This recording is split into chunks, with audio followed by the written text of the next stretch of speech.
Más allá de lo evidente, diagnóstico temprano en cáncer pediátrico de cabeza y cuello. Es una estrategia educativa que hemos realizado en conjunto con CODACAI, que es el Consejo Departamental Asesor en Cáncer Infantil, y el programa de odontología de la Universidad Autónoma de Manizales. En representación, Eliana Muñoz, quien les habla, estomatóloga y cirujana oral, y Juan Alejandro Guerrero, mi semillero de INSAO de investigación. Esta estrategia la hemos diseñado dirigida a los profesionales de salud y a todos aquellos interesados en salvar la vida de nuestros niños. En este evento nos van a acompañar la doctora Paola Aristizábal, quien es doctorado en Medicina y Patología Oral de la Universidad de Campiñas, investigadora en postdoctorado en Epidemiología del Cáncer del Hospital AC Camargo Cancer Center, y el doctor Camilo Toscano, cirujano maxilofacial de la Universidad Nacional, quien es el cirujano del Hospital Universitario Nacional de Colombia y hace su práctica exclusiva en esta especialidad. Muchísimas gracias a ellos por acompañarnos. Bienvenidos a esta estrategia que va a salvar la vida de nuestros pacientes.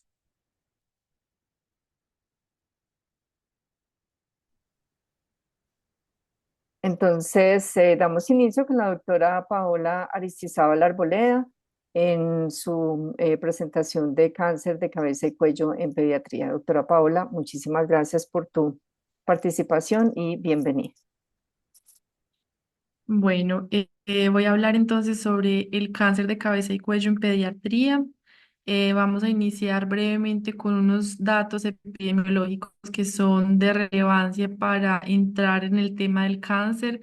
Como sabemos, el cáncer representa la primera causa de mortalidad en los pacientes de 1 a 19 años.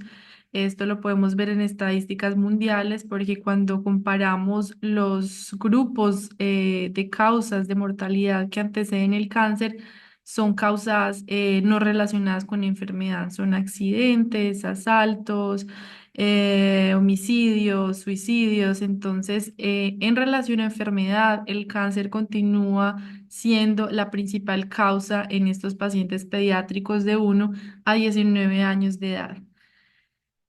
Con la parte de incidencia, la incidencia es relativamente baja mundialmente, aproximadamente el 1% de todos los cánceres diagnosticados en todo el mundo corresponden a cáncer pediátrico, solo que eso puede estar subestimado porque aún no existe una cobertura mundial, aún existen muchos países sin registros de cáncer y algunos países representan apenas una proporción de esos casos, o apenas una ciudad, dos ciudades presentan la notificación de estos casos. Entonces, el cáncer pediátrico tiene una incidencia baja, pero tenemos el problema de que puede estar subestimado. Y otra causa importante en la problemática de la epidemiología es que el 10% de los niños viven en países de altos ingresos. Eso que implica que el 90% de los niños viven en condiciones, en países de bajos ingresos, donde el diagnóstico, el tratamiento va a ser más difícil. Entonces, eso son unas problemáticas epidemiológicas que tenemos con el cáncer pediátrico. Bien, el cáncer pediátrico tiene una clasificación específica por causa de las morfologías, todas las topografías que son afectadas. Entonces, existe esta clasificación internacional para el cáncer de la infancia. Y lo que nosotros observamos en esta primera imagen es que la prevalencia de este tipo de cáncer va a ser clasificada de acuerdo también con los grupos de edad. Entonces, por ejemplo, vemos que los niños de 0 a 4 y de 5 a 9 años van a presentar principalmente leucemias. Pero ya cuando nos vamos a pacientes adolescentes de 10 a 14, de 15 a 19, ya vemos otro grupo de cáncer, como por ejemplo todos los tumores de origen epitelial, los melanomas. Entonces, estos tipos de cáncer van a depender mucho del grupo de edad en el que se encuentra el paciente y más adelante vamos a ver un poco mejor esto en relación a cáncer de cabeza y cuello. Este es un estudio que fue realizado en Colombia en pacientes menores de 18 años de edad y vemos que las estadísticas de prevalencia no son muy diferentes a las mundiales, porque vemos que, por ejemplo, la leucemia continúa siendo una de las principales tipos de cáncer, los tumores del sistema nervioso central también, linfomas, los sarcomas de tejido óseo y tejido blando. Entonces, esta prácticamente es como una realidad que tenemos a nivel mundial en relación a la prevalencia de del cáncer pediátrico. Y ahora ya entrando exactamente a la parte de cabeza y cuello, entonces, como ya dijimos, el cáncer pediátrico tiene baja incidencia y cuando nos vamos directamente a cabeza y cuello y hacemos una comparación entre pediatría y adultos, vemos entonces la discrepancia que existe, porque por ejemplo en adultos, esto fue el último dato estadístico que proporciona el GloboCan, ¿ne? Entonces aquí observamos un número muy elevado para el año 2002 tanto para hombres cuanto para mujeres, sumando aquí todos los tumores relacionados con cáncer de cabeza y cuello. Y ya en la parte de pediatría, ya son pocos los casos. Por ejemplo, este es un estudio de 15 años donde fueron colectados apenas 1.623 casos de cáncer de cabeza y cuello, que eso representa aproximadamente el 5%. Y otra diferencia muy grande que también ya vamos a ver más adelante son los tipos de tumores que encontramos en cabeza y cuello, porque en pediatría encontramos una variedad bastante extensa: linfomas, neuroblastomas, tumores óseos, tumores de tejido blando, algunos tipos de carcinomas, pero en adultos prácticamente el 90% son carcinomas espinocelulares o escamocelulares. Entonces, estos tipos de tumores están relacionados con factores de riesgo externos que difícilmente vamos a encontrar en la edad pediátrica, que es el consumo de alcohol, las diferentes formas de tabaco, el virus del papiloma humano, entre otros. Entonces, existe una diferencia muy marcante en estas dos poblaciones.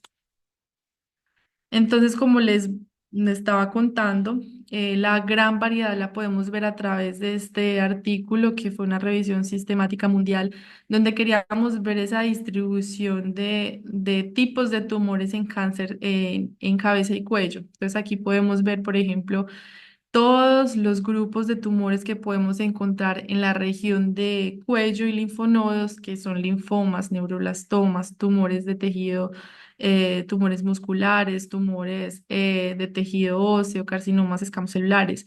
En la parte de nasofaringe también están los principales grupos de tumores. Cavidad nasal y paranasal también presenta una variedad de tumores y la parte odontogénica y maxilofacial.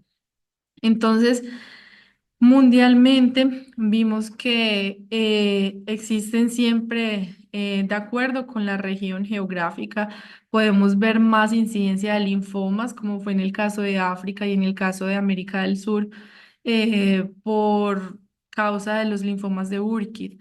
Pero también podemos ver que varias regiones mostraron carcinomas de tiroides como una de las principales causas de cáncer de cabeza y cuello en pediátricos y los sarcomas también, siendo el rhabdomyosarcoma uno de los principales tumores, especialmente en Asia y en Europa. Y lo que les estaba contando de la distribución con la edad, aquí podemos ver este estudio que lo publicamos también eh, en referidos pues de un hospital de oncología pediátrica. Entonces podemos ver esa clasificación de edad. Entonces, por ejemplo, los pacientes que son menores de 1 año de edad son mucho más frecuentes tumores como neuroblastomas. Ya después de 4 a 5 años, perdón, de 1 a 4 y de 5 a 9, podemos ver entonces que los más comunes son rabdomyosarcoma, linfoma de Burkitt. De 10 a 14 ya empezamos a ver otro tipo de cáncer como son los carcinomas, con carcinoma de nasofaringe y también carcinoma de glándula de tiroides. Pero si observamos en esta tabla, en diferentes proporciones vamos a encontrar prácticamente linfoma de Burkitt prácticamente en todos y rhabdomyosarcoma prácticamente en todos. Esto es muy importante para cuando necesitamos dar diagnósticos diferenciales y estamos en la sospecha de un cáncer de cabeza y cuello en pacientes pediátricos, colocar estas dos hipótesis porque son prácticamente los dos tipos de tumores más comunes en estas edades pediátricas. Y como ya vimos, el cáncer de cabeza y cuello es poco incidente y cuando ya nos vamos directamente a la región oral y maxilofacial, también vemos que es aproximadamente 1% de estos tipos de tumores. Pero parece poco, pero ese 1% es relevante y ese 1% también puede llegar a la consulta odontológica o a consulta por urgencias, entonces ese 1% parece poco frecuente, pero la verdad existe y tenemos que estar muy atentos a eso. Los factores de riesgo para el cáncer de cabeza y cuello en pacientes pediátricos, entonces tenemos los factores demográficos, que sería la edad, que ya comentamos eso con los grupos de tumores más frecuentes de acuerdo con la edad, el sexo, donde los pacientes de sexo masculino son más afectados, em, y la raza también, que hay diferentes tipos de tumores de acuerdo con raza. Mutaciones genéticas y epigenéticas, una de las principales razones del cáncer pediátrico, y los síndromes de predisposición al cáncer. Tenemos que estar muy atentos a todos los síndromes que existen porque varios de ellos tienen esa predisposición para desarrollar un cáncer en cavidad oral, maxilofacial o cabeza y cuello de forma general. La radiación ionizante, como ya sabemos, lo hemos visto históricamente en accidentes radioactivos o también la quimioterapia. Entonces, pacientes, por ejemplo, que ya han pasado por tratamientos oncológicos, ellos tienen más chance, existen factores de riesgo, esos factores de riesgo son mucho más importantes para después ver, digamos, un segundo tumor primario. Esos tipos de cáncer, entonces, son causados por esa radiación o por la quimioterapia, que como sabemos son tratamientos que también van dirigidos a células que no son relacionadas con el cáncer, células normales, pero que pueden sufrir mutaciones. Y por último, tenemos también los virus oncogénicos, que los más comunes entonces relacionados con el cáncer pediátrico sería el VIH, el virus del Epstein-Barr y el virus del papiloma humano. En esta imagen, aquí a la derecha podemos ver que era una paciente que fue tratada por leucemia. Ya tenía más o menos unos 13 años después de haber terminado el tratamiento y normalmente cuando los pacientes ya tuvieron un cáncer, el acompañamiento debe ser a cada año, y siempre pasan también por la parte odontológica. Entonces fue observado ese nódulo que aparentemente podría ser de origen benigno, ¿no? Una proliferación de origen benigno, pero ya por el antecedente de haber pasado por tratamiento oncológico, la sospecha es mucho más grande, los cuidados también son más precoces y entonces se realizó la biopsia y fue diagnosticado un carcinoma espinocelular en una paciente que ya había pasado por el tratamiento oncológico.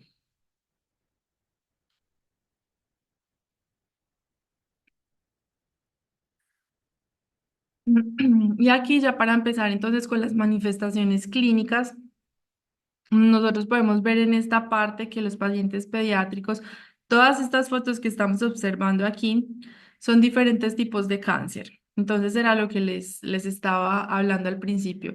Diferentes tipos de cáncer, pero con un común denominador, que es que La parte clínica prácticamente siempre va a ser un aumento de volumen en menor o mayor proporción, pero siempre vamos a ver, casi siempre vamos a ver esta característica, muchas veces acompañada del linfonodo, de linfadenopatía cervical o otros linfonodos en diferentes cadenas linfonodales. Entonces, vemos que prácticamente este hallazgo clínico es parecido con todos y también un punto importante es que también es una manifestación clínica semejante con patologías benignas, con patologías infecciosas, que son las más comunes en pacientes pediátricos. Entonces, es solo para mostrar el desafío, el escenario, pues, del desafío para diagnosticar estos pacientes que necesita unir todas las informaciones posibles y todos los especialistas posibles para poder llegar a un diagnóstico precoz.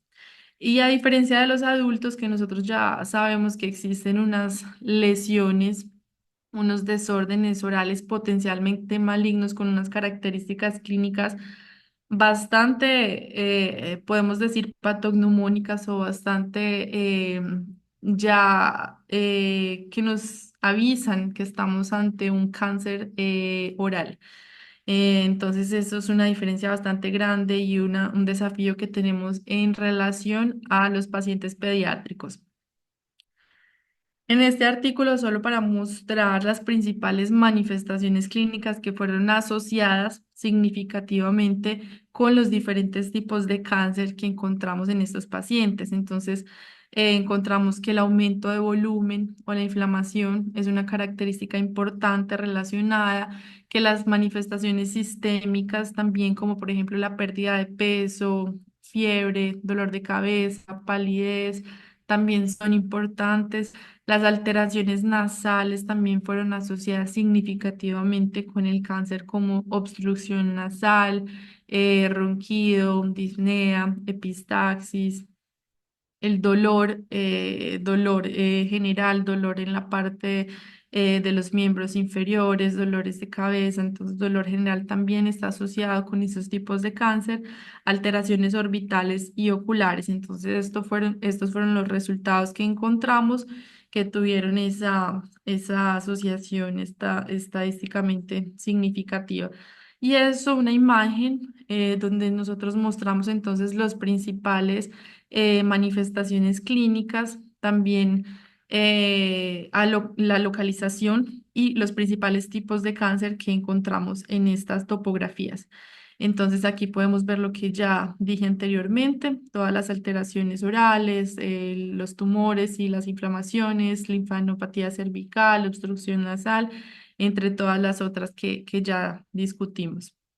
Importante que existen especialidades, por ejemplo, odontólogos, donde el 10% de los tumores, esto fue un estudio que también publicamos de casos del Hospital Oncológico en Pediatría en Campinas, aquí en Brasil. Entonces, prácticamente el 10% de esos casos eran remitidos por odontólogos. Entonces, es un dato importante que tenemos que ver y también otras especialidades que contribuyen al diagnóstico de este tipo de cáncer. Como ya sabemos, son características clínicas que también son encontradas en procesos benignos, en procesos infecciosos. Entonces, claro que tuvimos porcentajes donde las hipótesis diagnósticas no eran cáncer. Em, este tipo de tumor, como ya vimos, voy a mencionar aquí más o menos como las principales características clínicas. Esto es el linfoma de Burkitt, que es un linfoma que es bastante común en esta edad pediátrica, como ya observamos, especialmente en países de Latinoamérica también. Está bastante asociado también con algunos tipos de virus.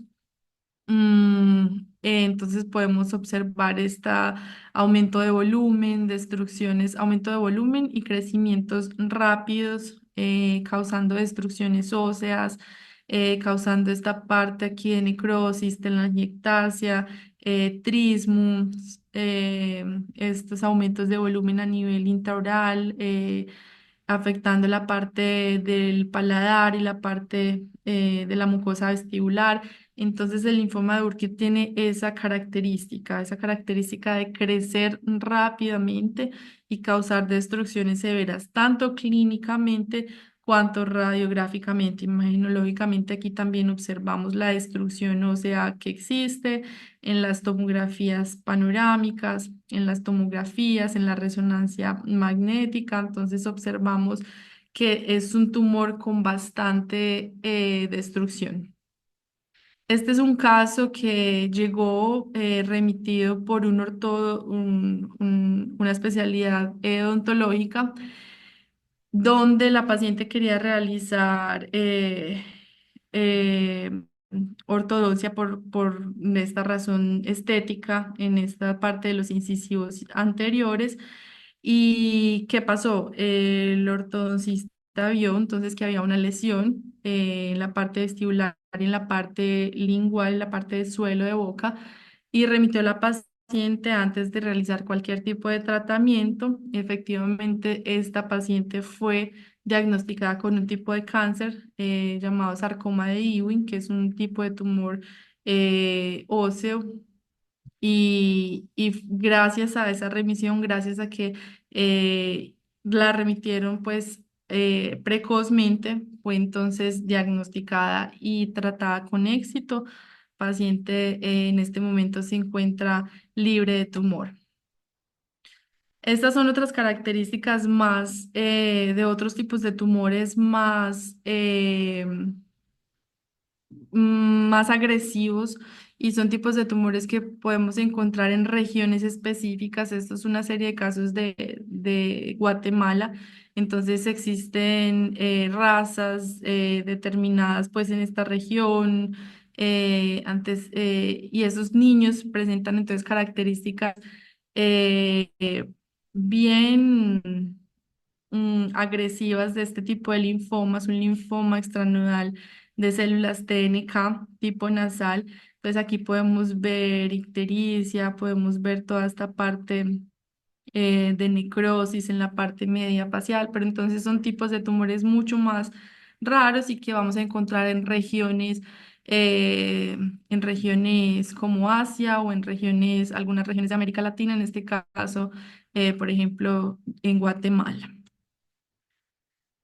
Y ahora voy a hablar rápidamente sobre manifestaciones, sobre tipos de cáncer que se manifiestan en cavidad oral o en cabeza y cuello, pero que hacen parte de un cuadro sistémico. Entonces, por ejemplo, esta paciente llegó a la consulta presentando primero esta manifestación clínica intraoral y extraoral con esta leve asimetría en la región del mentón. Entonces podemos ver las características de este tipo de cáncer, donde los dientes ya presentaban movilidad, telangiectasia. Ya podemos ver entonces toda esta parte tumoral afectando prácticamente esta región anterior y posterior de la mandíbula.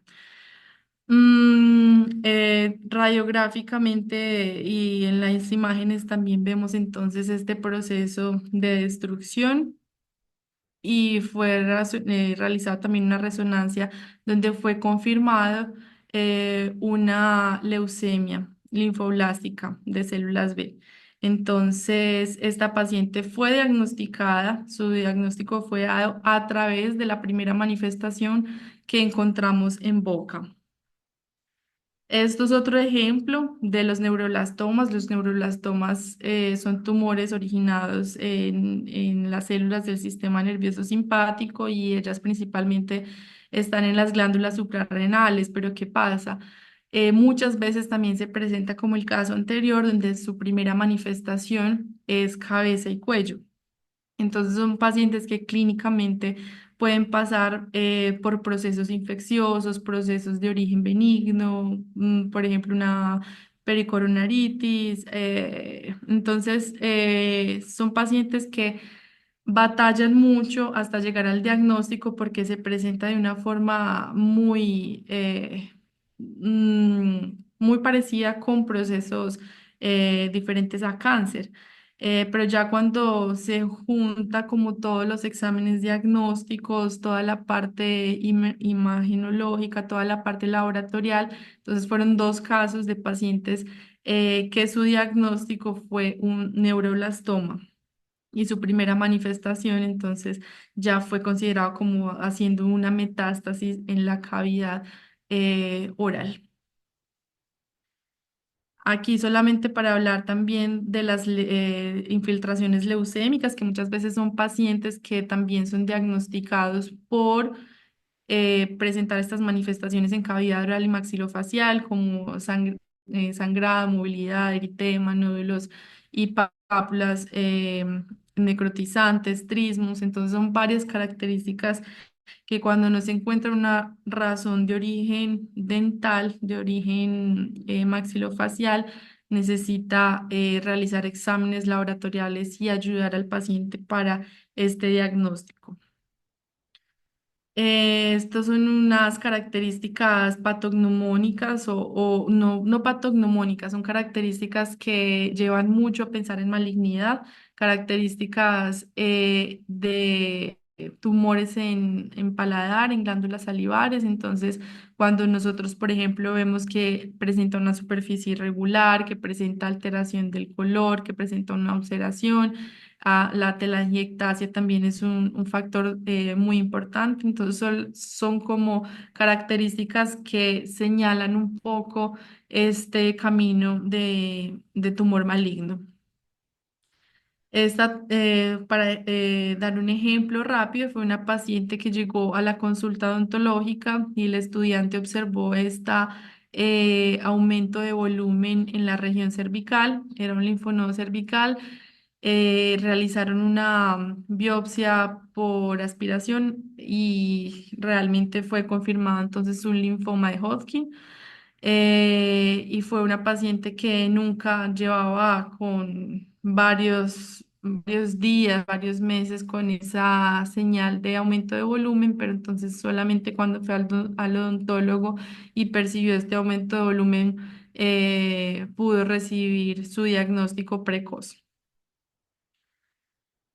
Y ya para finalizar, nosotros sabemos que el cáncer espinocelular o escamocelular es muy raro en pacientes pediátricos, es bastante raro, pero por ejemplo este caso fue publicado de un adolescente que tenía una leucoplasia. El paciente no tenía ningún factor de riesgo, pero ya tenía la lesión, el desorden oral potencialmente maligno. Esta leucoplasia existe el riesgo de convertirse en un cáncer también. Entonces, solamente para dar este ejemplo y hablar de la importancia de la prevención con cáncer oral, porque en este momento estamos viendo que los factores de riesgo, a pesar de ser conocidos, están aumentando mucho en esta población. En este momento también el cigarrillo electrónico también es uno de los factores que aumenta bastante esta población.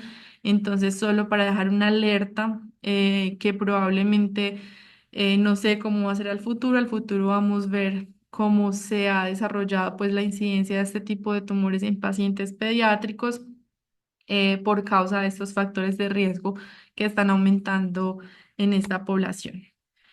Entonces, era eso que tenía para hablar hoy. Definitivamente tenemos que hacer campañas de prevención y educación para estos pacientes, para que sepan cuáles son las principales manifestaciones clínicas y recurran rápido a un diagnóstico. Y el diagnóstico de este tipo de cáncer necesita el conocimiento, la concientización y el trabajo multidisciplinario. Muchas gracias. Listo, Doc.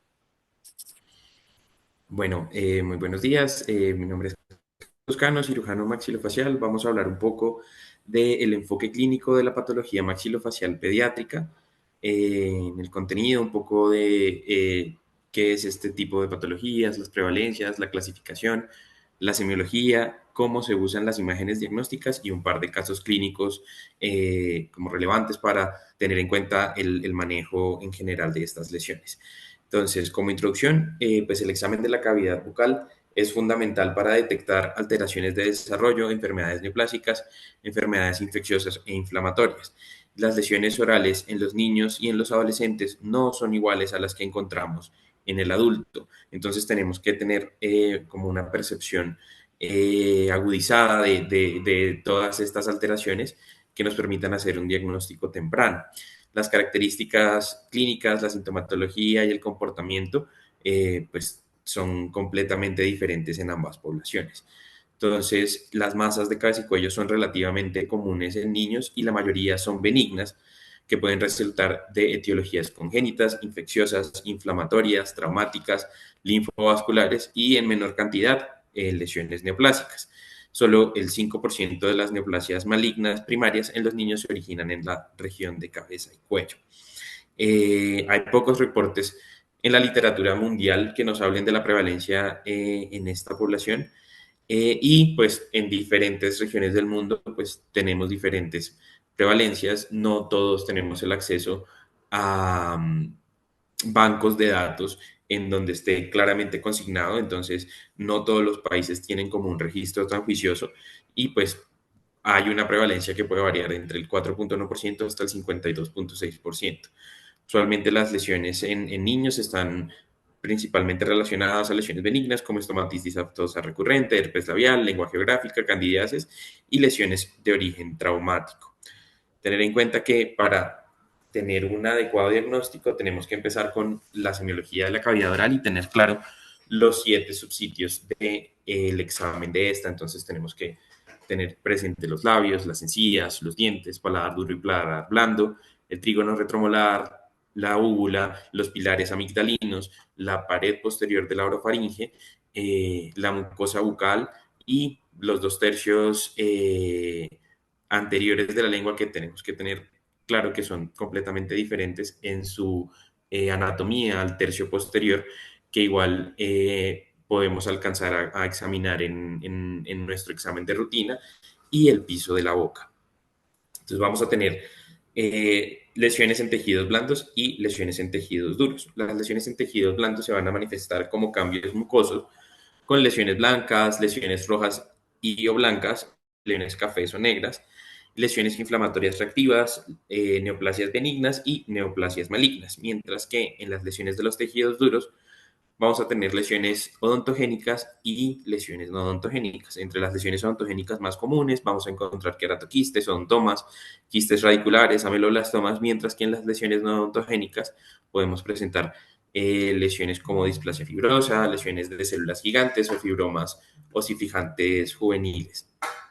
En las lesiones más comunes, entonces, en la cavidad oral, vamos a tener en primer lugar el odontoma, en segundo lugar el ameloblastoma, y luego tenemos fibromas, hemangiomas, papilomas asociados mucho, pues, claramente al factor de riesgo de la presencia de virus de papiloma humano, linfoma, especialmente el linfoma de Burkitt, rhabdomyosarcoma y fibrosarcoma, como las lesiones malignas principales que vamos a tener en la población pediátrica.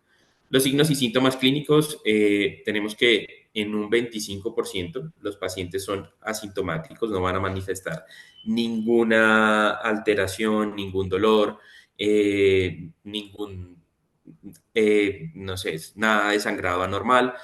Entonces hay que identificar mucho es el tema de la asimetría facial y las alteraciones de contorno, que son como el principal signo clínico que identificamos, pero pues también podemos tener tumefacciones, induraciones, dolor, parestesia, sangrado, dependiendo del compromiso dental, entonces vamos a tener aumento de la movilidad dental. Entonces, un par de fotos para ilustrarles que definitivamente la alteración de contorno es el primer signo que identificamos en los pacientes pediátricos. Como imágenes diagnósticas, tenemos que tener en cuenta que pues, la radiografía panorámica es la puerta de entrada en la parte diagnóstica de muchas patologías, y en la población pediátrica se hace también de rutina, pues para identificar pues problemas sobre todo del desarrollo dental. Sin embargo, la panorámica nos puede permitir identificar alteraciones en el contorno óseo que nos puede revelar alguna patología subyacente. Entonces, y muchas patologías se pueden identificar desde este momento pidiendo una radiografía panorámica, sobre todo si tenemos también alteraciones del desarrollo dental asociadas. Entonces, por ejemplo, en esta que tengo acá, quiero que revisemos, por ejemplo, la posición de estos dientes temporales. Tenemos unos supernumerarios, tenemos un quiste dentígero probablemente asociado, entonces ese tipo de lesiones las podemos ir identificando fácilmente si en nuestra consulta de entrada a la población pediátrica le pedimos una radiografía panorámica. Con respecto al diagnóstico de los tumores óseos, tenemos que en un 75% en la región maxilofacial, un 75% de los tumores óseos se pueden identificar a través de esa radiografía panorámica. Entonces, es importante que la tengamos en, nuestra, en nuestro arsenal como diagnóstico, ¿sí? Otras imágenes diagnósticas que se pueden utilizar, entonces tenemos la ecografía o la ultrasonografía, que es el examen ideal para los tumores que son superficiales, que son palpables, eh, ya que en la piel de la cara y el cuello pues tenemos poca grasa subcutánea, entonces tenemos una adecuada resolución de la imagen, puede identificar imágenes quísticas de imágenes sólidas, es no invasivo, económico y pues no presenta exposición a radiación ionizante para la población pediátrica. Las lesiones vasculares podemos identificar el flujo vascular dentro de la masa.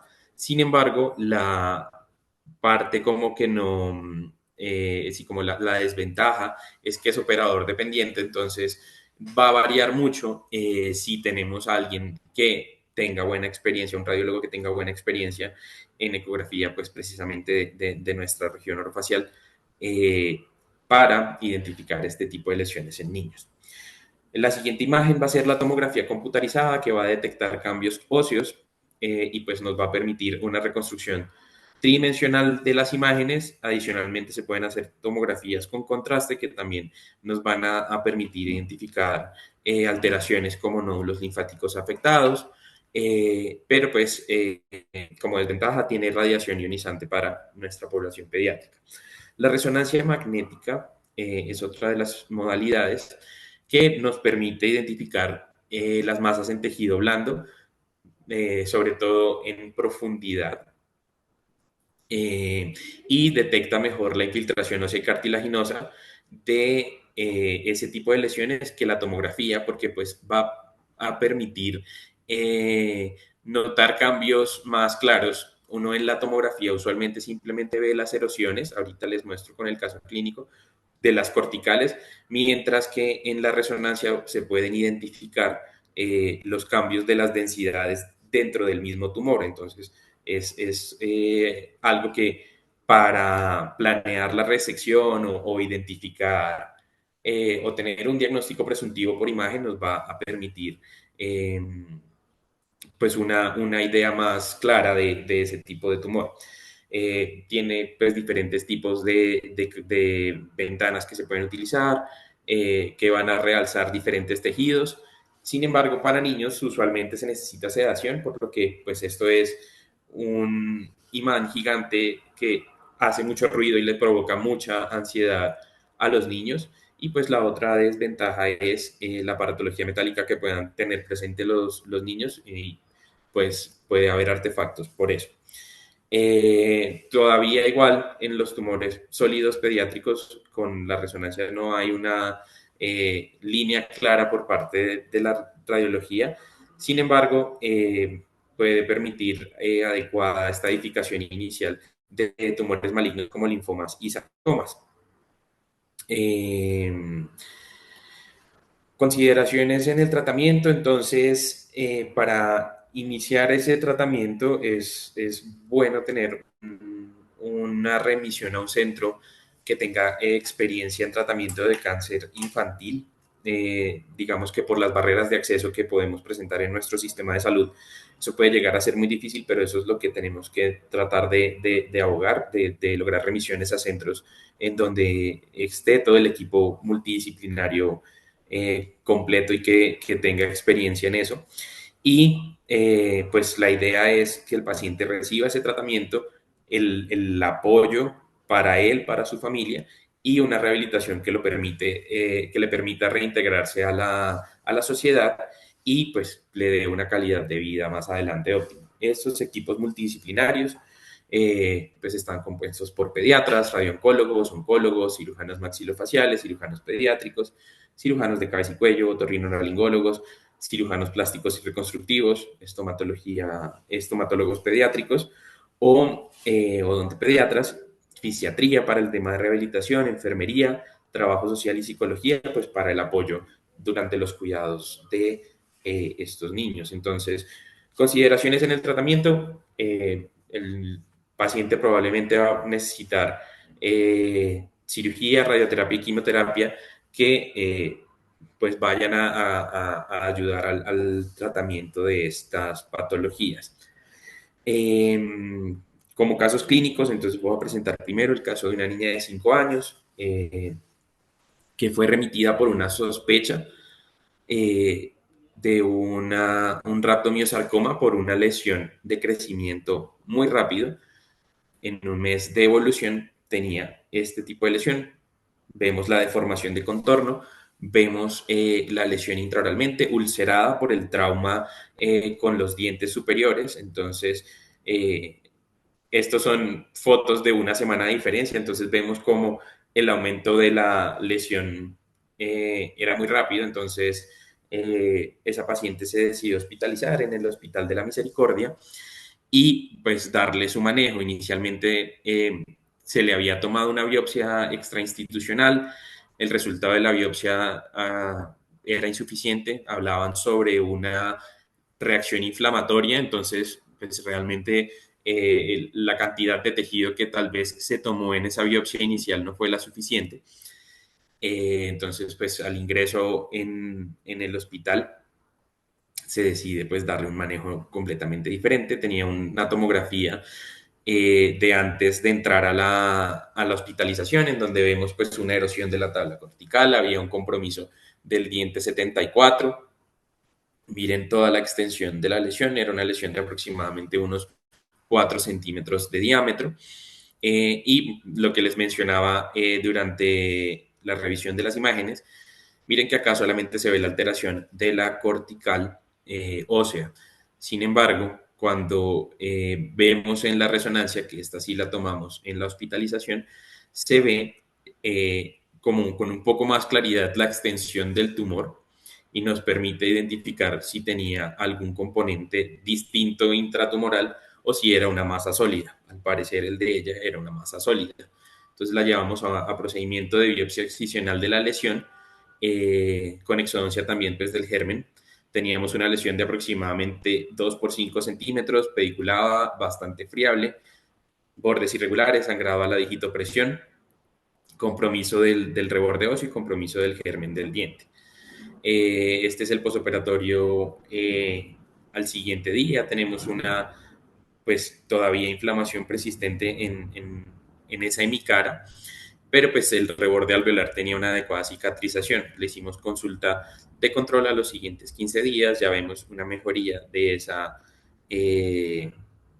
deformación del contorno y pues una adecuada cicatrización en el reborde alveolar. En el resultado de la biopsia excisional pues encontró un fibromixoma odontogénico, que en realidad es una lesión benigna según la clasificación de tumores de la OMS del 2017 y que tiene un alto porcentaje de recidiva de hasta un 25%. Entonces el plan con la niña fue hacer un seguimiento estricto de controles cada 15 días, un mes, 3 meses, 6 meses, hasta completar 5 años para pues, verificar esa recidiva y que pues si se identificaba algo diferente en algún control de esos, hacer los controles más seguidos o ya hacer alguna intervención quirúrgica se lo necesitaba. A través de este caso, pues inicialmente a esta paciente de entrada le tomaron fue la tomografía que pues, nos sirvió de ayuda, pero pues tenemos un examen de bajo costo que es la radiografía panorámica que también hubiera pues servido como de entrada. identificar esas asimetrías. Como se dieron cuenta, la deformación del contorno fue el signo clínico principal y pues ese crecimiento intraoral que presentó. Si estamos recibiendo un caso de este tipo en nuestra consulta particular o en nuestra consulta en nuestra EPS, si es posible hacer la biopsia, pero bien hecha y remitir, o si no, simplemente remitir para que se dé el manejo lo más rápido posible. Verificar que el laboratorio de patología cumpla con la normatividad, porque no les comenté eso, pero pues en la primera biopsia que le hicieron a la niña extrainstitucional, el laboratorio no guardó las láminas, entonces no pudimos hacer una inmunomarcación de esas láminas de la patología, que pues también nos hubiera ahorrado un poco de tiempo en el tratamiento, pues por si se podía identificar algún marcador en ese tejido que se había tomado previamente. Entonces, pues hay dificultades en ese sistema de salud de acá de Colombia para el seguimiento de los pacientes y eso pues implica barreras de acceso. Esta paciente era oriunda de Sogamoso, Boyacá, y pues realmente los controles que se propusieron en el plan inicial no se cumplieron a cabalidad precisamente por la dificultad para que la paciente y la familia se desplazaran a Bogotá. Después no les volvieron a autorizar las citas, entonces digamos que aparte de que es bien complejo manejar este tipo de patologías, pues tenemos las barreras de este sistema de salud. Como segundo caso, les quiero mostrar una paciente de 12 años que ingresa primero por una alteración en el contorno mandibular que inició en junio del 2019, nos consulta en mayo del 2020, entonces aproximadamente un año de evolución. Y por el tipo de la lesión, entonces se decidió hacer una hospitalización en conjunto con el servicio de oncohematología. Acá tenemos las fotos clínicas de cómo era la lesión inicial. En extraoral, como se ve, pues realmente no tenemos una clara asimetría. La posición del labio tampoco se ve alterada, pero al hacer la revisión intraoral, pues tenemos esta alteración en el contorno, la alteración en la posición de los dientes. Tenemos una radiografía panorámica, aparentemente una imagen quística expansiva que fue desplazando los incisivos. No tenemos una lisis de las raíces, entonces inicialmente no se sospechaba de entrada algo maligno, pero pues llamaba la atención igual una calcificación que se veía en el centro de la radiografía, entonces estábamos con la duda de igual qué tipo de patología podía ser. Se le toma una tomografía también de cara, vemos pues lo mismo, la deformación del contorno y como sugerencia diagnóstica el radiólogo considera un quiste óseo neuroesmático o un queratoquiste odontogénico. Al ingreso de la hospitalización se le toma una tomografía, una resonancia de cara, entonces vemos la diferencia en la marcación en la resonancia, entonces vemos unas zonas más hiperdensas que otras, pues sugiriéndonos que era un tumor que era mixto, no tanto un quiste, porque si tuviéramos una cavidad quística, en la secuencia de T2 veríamos un realce completo de su contenido, pero entonces esto nos mostraba una imagen bastante mixta, como lo pueden ver en las otras tomas. Entonces se decide hacer pues una resección completa de la lesión, por lo que se encontraba igual encapsulada en lo que se veía en la resonancia. Entonces se decidió hacer una resección completa de la lesión, comprometía pues los dientes incisivos, los cuales la paciente perdió, y pues esta fue la cavidad resultante en el reborde alveolar.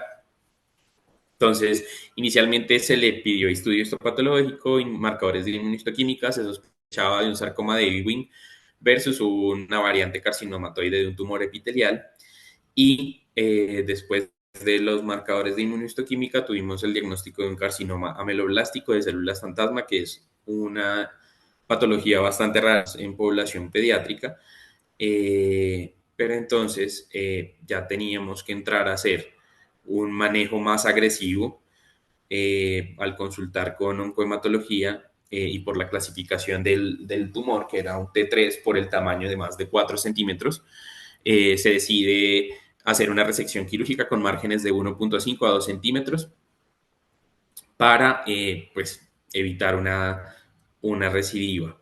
Entonces se le hace un segundo tiempo quirúrgico en donde entramos estas fueron las fotos antes del segundo tiempo quirúrgico, en donde entramos a realizar una mandibulectomía segmentaria, pusimos una placa de osteosíntesis para mantener los segmentos en posición, mientras se podía definir una, un manejo reconstructivo, ya que pues oncohematología decidió simplemente hacer la parte quirúrgica, no tuvimos ni quimio ni radioayudantes, sino solamente la resección quirúrgica.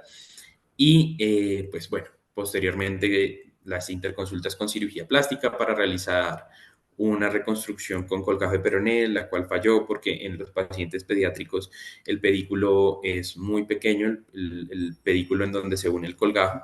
Entonces, ese colgajo de peroné falló y se le decidió hacer un colgajo miomucoso pues para el cierre. No tengo seguimientos más extensos de la paciente porque pues la paciente continuó tratamiento, ya yo no estaba en el Hospital de la Misericordia, entonces no tengo como esa actualización del caso, pero pues fue un caso bastante complicado del manejo como tal reconstructivo. Claramente se podrán imaginar cómo puede afectar eso a una niña de 12 años psicológicamente. Entonces, es algo que hay que tener en cuenta, pues ese apoyo multidisciplinario para poderle dar un manejo a la parte pues, de apoyo emocional y psicológico a ella, a la familia como sus cuidadores. Eh, Hay que reconocer pues lo que cada especialidad hace, entonces pues desde oncomatología, dictar pues como el tipo de manejo, si necesitamos radio, si necesitamos quimioterapia, desde las especialidades quirúrgicas, entonces la resección, la reconstrucción, desde pues las otras profesiones, como les digo, los psicólogos, los terapeutas, perdón, los trabajadores sociales, que pues nos van a permitir que se reintegre de la mejor manera esta niña a una sociedad después de una patología tan complicada. Entonces, como aprendizajes, aprender a trabajar en equipo, como les decía, es fundamental ese trabajo conjunto para optimizar la calidad de vida de los pacientes. Cada uno va a luchar desde su especialidad para que las cosas sean mejores y que los espacios que cada uno se ha ganado en esos equipos de trabajo multidisciplinarios van pues desde eh, esa parte académica y esa parte de la experiencia profesional que se ha ganado a través de los años que nos permitan definitivamente tomar las mejores decisiones para estos niños. Entonces, eh, como que quiero dejar ese mensaje que la importancia de seguir trabajando en equipo, no solo somos uno quien va a salvar la vida del paciente y que nos vamos a creer un único héroe, por poner la analogía, los héroes siempre trabajan en equipo, entonces reconocer esas fortalezas de cada uno nos va a permitir seguir creciendo y seguir trabajando por la salud de los demás.